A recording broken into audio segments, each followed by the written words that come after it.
दोस्तों, पिता के गर्भ से हुआ था इस महायोद्धा का जन्म। रावण को धूल चटाई, लेकिन इंद्र ने यूं ही धोखे से मरवा डाला। इक्ष्वाकु वंश में एक ऐसे राजा हुए जिनके पराक्रम के किस्से आज भी सुनाए जाते हैं।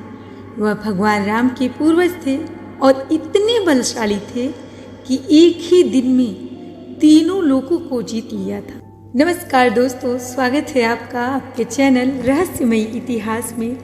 अगर आपको मेरा कंटेंट पसंद आए तो वीडियो को लाइक करें, शेयर करें और हाँ, जो मेरे चैनल पर नए हैं प्लीज़ वो मेरे चैनल को ज़रूर सब्सक्राइब करें। दोस्तों, उन्होंने रावण को धूल तो चटाई थी और देवराज इंद्र को ललकारा भी था, लेकिन इंद्र ने अपना सिंहासन बचाने के लिए उन्हें अपने जाल में फंसा के मरवा डाला। और ऐसे महापराक्रमी राजा का नाम मधांता था। तो आइए उनके बारे में विस्तार से जानते हैं। बने रहिए अंत तक क्योंकि वीडियो बहुत ही मज़ेदार होने वाली है। मधांता एक ऐसे राजा जिनसे राक्षस तो क्या, इंद्र भी थर थर कांपते थे। और उनका युद्ध कौशल ऐसा था कि उनके साहस के आगे एक एक करके सभी या तो नतमस्तक हो गए या उन्हें मुंह की खानी पड़ी। एक दौर ऐसा भी आया जब राजा मधांता ने समस्त पृथ्वी पर अपना शासन स्थापित करके इंद्रलोक की ओर रुख करने का विचार किया। तभी देवराज इंद्र ने अपनी सत्ता को बचाने के लिए पिता के गर्भ से पैदा हुए इस महापराक्रमी राजा को धोखे से मरवा दिया। लेकिन दोस्तों, राजा मांधाता जब तक जीवित रहे तब तक उनकी बुद्धिमत्ता, पराक्रम और धर्मपरायणता अद्वितीय रही। खास बात तो यह है कि राजा मांधाता श्री राम के पूर्वज थे और उन्होंने एक ही दिन में तीनों लोगों को जीत लिया था। तो आइए विस्तार से जानते हैं ऐसे महान योद्धा के बारे में जो कि इक्ष्वाकु वंश के राजा थे। राजा मांधाता के बारे में महाभारत, भागवत पुराण और वाल्मीकि रामायण में प्रसंग मिलते हैं। दोस्तों, मांधाता के जन्म की कथा भी बड़ी रोचक है। वह अपनी माँ की जगह पिता युवानाश्व की कोख से जन्मे थे।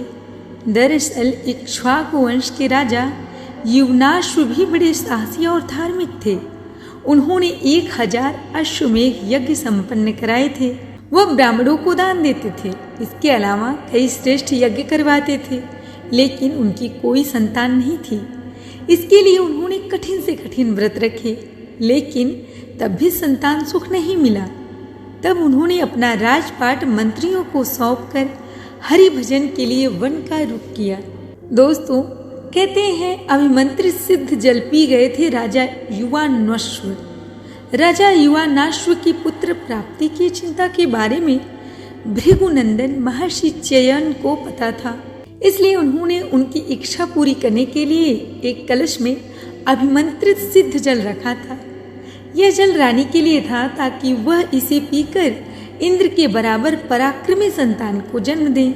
लेकिन जंगल में विचरण करते हुए राजा को भयंकर प्यास लगी। वह सूखे गले से व्याकुल हो उठे और पानी की तलाश में इधर उधर भटकने लगे। तभी उन्हें एक आश्रम दिखा और वहाँ रखे कलश का जल पी गए। कहते हैं दोस्तों, अगली सुबह जब महर्षि च्ययन ने खाली कलश देखा तो उन्होंने अपने शिष्यों से पता लगाने के लिए कहा कि कलश का जल कहाँ गया। तब राजा युवानाश्व ने बताया कि उन्होंने प्यास से विवश होकर कलश का जल पी लिया। यह जानकर महर्षि ने राजन से कहा कि आपने बहुत गलत किया। यह आपकी पत्नी के लिए था ताकि वह महापराक्रमी पुत्र को जन्म दे सके। इस जल को कठोर तपस्या के बाद सिद्ध किया गया था। महर्षि ने कहा कि वह अब इसका प्रभाव नहीं टाल सकते हैं।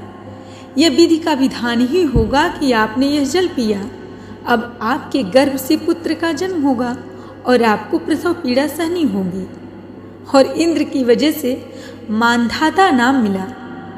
इसके बाद करीब 100 वर्षों का समय बीता और राजा युवानाश्व की बाईं कोख फाड़कर महाप्रतापी बालक का जन्म हुआ। और दोस्तों, जिसे देखने के लिए इंद्र समेत देवता आए। तब देवताओं ने इंद्र से पूछा कि यह बालक क्या पिएगा। इस पर उन्होंने बालक के मुंह में उंगली डालकर कहा, माम अयम धाता, यानी कि यह मुझे ही पिएगा। इसके बाद देवताओं ने इस बालक का नाम मानधाता रखा।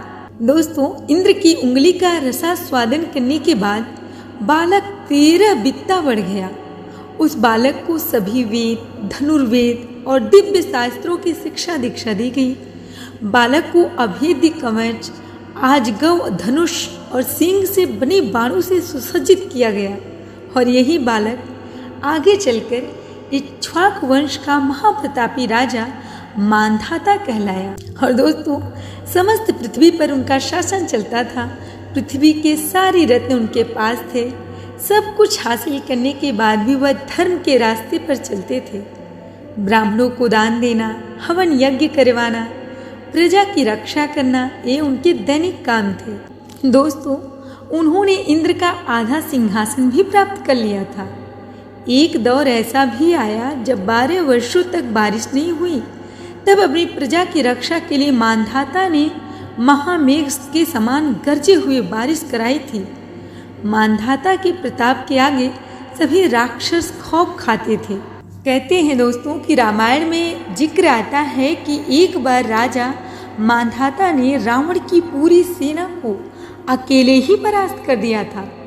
और दोस्तों, तब रावण ने आवेश में आकर उन पर रौद्रास्त्र चलाया था, जिसे उन्होंने आग्नेयास्त्र से निष्क्रिय कर दिया था। इससे रावण और क्रोधित हो गया और उसने गंधर्व अस्त्र उनकी ओर भेजा था। राजा मानधाता ने ब्रह्मास्त्र के इस्तेमाल से उसे भी काट दिया। इसके बाद रावण ने आग बबूला होकर पाशुपत अस्त्र का आह्वान किया। तब इस भयंकर अस्त्र से पृथ्वी पर संकट पैदा हो जाता। इसलिए गालव और पुलस्त्य ऋषि ने आकर युद्ध विराम करवाया।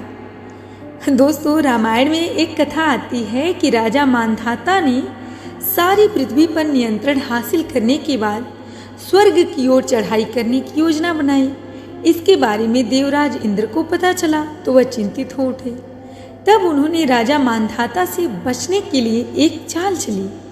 वह राजा मानधाता के पास पहुंचे और उनसे कहा कि तुम देवलोक पर शासन करने की तैयारी कर रहे हो, लेकिन पहले पृथ्वी लोक पर तो पूरी तरह राज स्थापित कर लो। और दोस्तों, तब राजा मानधाता ने पूछा, पूरी पृथ्वी मेरे अधीन है, ऐसी कोई जगह नहीं जहाँ मेरी आज्ञा नहीं मानी जाती हो। तब मधु दैत्य का पुत्र लवड़ासुर किसी को नहीं सुनता है। राजा मानधाता इंद्र के जाल में फंस गए, क्योंकि इंद्र जी को पता था कि लवड़ासुर के पास भगवान शिव का अमोघ शूल है, जिसके प्रहार से कोई नहीं बच सकता है। और दोस्तों, राजा मानधाता लवड़ासुर को ललकारने पहुंच गए और उन्होंने लवड़ासुर को युद्ध क्षेत्र में घायल कर दिया। तब अपनी जान पर संकट आता देख उसने राजा मानधाता पर अमोघ शूल चला दिया। इसने राजा मानधाता और उनकी सेना को राख कर दिया। इंद्र अपनी इस चाल से देवलोक का सिंहासन बचाने में कामयाब रहे। तो दोस्तों, कैसी लगी आपको ये जानकारी और कहानी, हमें कमेंट में ज़रूर बताइएगा। और अगर आपको ये मेरी वीडियो पसंद आई हो तो वीडियो को लाइक करें, शेयर करें, और जो मेरे चैनल पर नए हैं वो मेरे चैनल को ज़रूर सब्सक्राइब करें। तो दोस्तों, मिलते हैं नेक्स्ट वीडियो में एक और रहस्यमयी कथा के साथ। तब तक के लिए नमस्कार।